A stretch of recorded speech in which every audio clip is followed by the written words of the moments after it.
U današnjem videoradu predstavljam novi portable laser Helma LP za njegovu ručnu upotrebu od strane vojnika na bojištu, koji je proizvod francuske vojne industrije. Naime, francuska kompanija Cilas je predstavila ručno lasersko oružje Helma LP, čija je veća verzija korišćena za zaštitu Pariza od dronova tokom olimpijskih igara. Kompanija Cilas je predstavila prototip ručnog laserskog sistema Helma LP, što predstavlja skraćenicu Helma Laser Portable, na sajmu naoružanja i vojne opreme SOFINS 2025.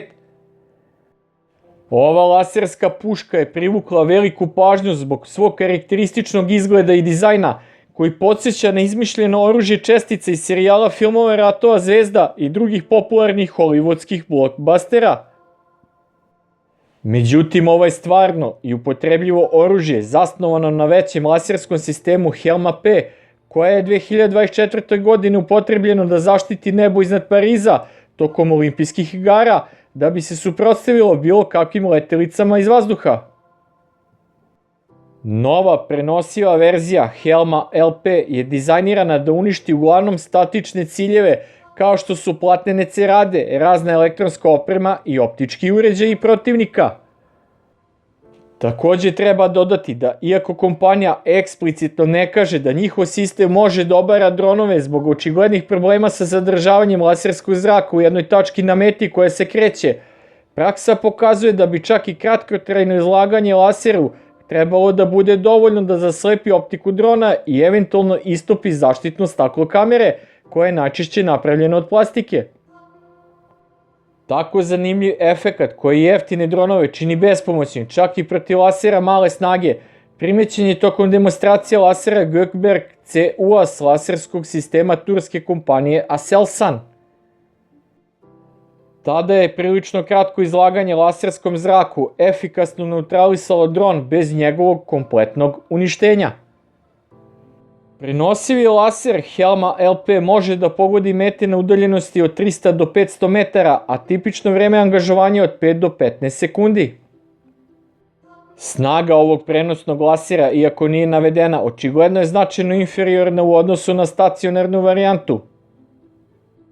Veći laserski sistem Helma P može da uništi metu u dometu od 1000 metara ili da izazove zamagljivanje sočiva da zaslepi dronove na udaljenostima do 3000 metara sa deklarisanom snagom od relativno skromnih 2 kW.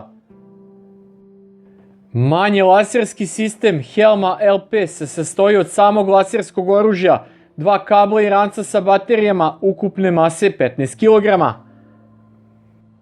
Ovaj borbeni laser je baziran na pušci AR-15 i opremljen je standardnim držačima za nišan ako korisnik želi da poveća preciznost dejstva. Maksimalno neprekidno vreme rada laserskog zraka je 60 sekundi, njegov prečnik dejstva je 20 mm na udaljenosti od 500 metara. Kada se dejstvuje ovim laserom iz ležećeg položaja, ranac sa baterijama se može postaviti ispod oružja i koristiti za stabilizaciju nišanjenja cilja. Očigledno je da je razvoj borbenih lasera manjih dimenzija sve popularniji zbog sve masovnije korišćenja jurišnih i izviđačkih dronova na bojištu, što zahteva nove kompaktne i efikasne borbene sisteme za zaštitu jedinica na prvim linijama sukoba. U prilog toj tvrdnji ide i činjenica da je Ukrajina takođe predstavila svoj domaći laserski sistem Trozubac, koji je montiran u tovarnom prostoru teretnog vozila, ali više o tom laseru u nekom drugom videoradu.